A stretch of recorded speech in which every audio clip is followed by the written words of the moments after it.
Hello ChemComm. Now that we've laid down the groundwork for stoichiometry in 9.7, in 9.9 we're going to get into some more complex stoichiometry problems. Let's get started. The last time we saw this equation we were asked to go from moles of zinc to moles of H2. But in this problem it's asking us to go from grams of zinc to a mass of hydrogen gas. So in this case, we're going from grams to grams. This requires us to take the grams of zinc, convert it to moles of zinc, then to moles of H2, and then back to grams of zinc. Grams are a common unit that's used for measure in lab, which is why a lot of stoichiometry problems require you to go from grams to grams. So if we look at our reference sheet, we're going from grams to grams. And the model we should be using is down here at the bottom.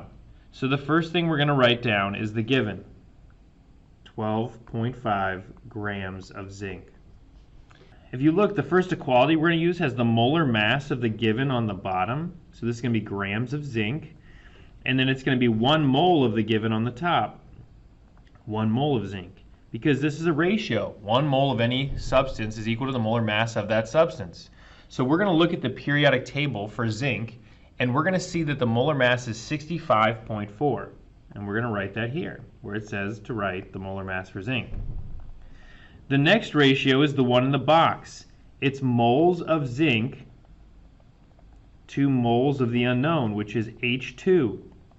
Since this is in the box on our reference sheet, we know that we should be using the coefficients to come up with the mole ratio. And there's a 1 in front of zinc, and there's a 1 in front of H2. So it's a 1-to-1 ratio. So at this point in time, we've gone from grams of zinc to moles of zinc, and then from moles of zinc to moles of H2. But we still have to go from moles of H2 to grams of H2. So if we look at our final one, we have 1 mole of the unknown, that's H2, and then molar mass of the unknown up top. Remember, it's H2, so we need to take 2 hydrogens and add them together. This would give us a molar mass of 2.02 because every 1 hydrogen is 1.01. At this point in time, anything on the denominator is going to get divided by, and if it's on the numerator, it will get multiplied by. So this would be 12.5 divided by 65.4 times 2.02. So here's the cleaned up version of the equation, and you can see that we'd have 0.386 grams of hydrogen gas produced. This is really helpful for chemists. They would be able to collect how much hydrogen gas they have and know how efficient their chemical reaction was. Let's try another one. We have our balanced chemical equation. We want to burn 10 grams of propane and find the mass of water that we'll produce. So once again, we're starting in grams and ending in grams. We're using this model down here toward the bottom. So the first thing we're going to do is write 10 grams of C3H8. The first equality is 1 mole of the given, propane, over the molar mass of propane. To find the molar mass of propane, we need to add 3 carbons that are each 12 and 8 hydrogens that are each 1. This gives us a molar mass of 44.1.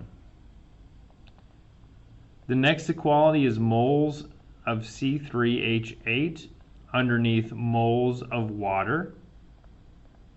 And this is in the box, which means we should be using the coefficients. The coefficient in front of water is 4. The coefficient in front of propane is 1. Then we go moles of water at the bottom and grams of water at the top. So 1 mole of water and should be the molar mass of the unknown. So the molar mass of water, it even tells you in the problem, is 18.0 grams per mole. To solve this problem, we take 10 divided by 44.1 times 4 times 18, and that's going to give us our answer.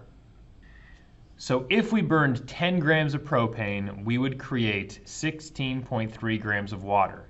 You might be asking yourself, well, we actually increased our mass. That's correct because this oxygen here combined with a lot of that hydrogen. That's where the bulk of the mass is coming from. Take some time to practice more of these problems. Rely on your reference sheet and those stoichiometry problem setups. Keep practicing. We'll see you soon.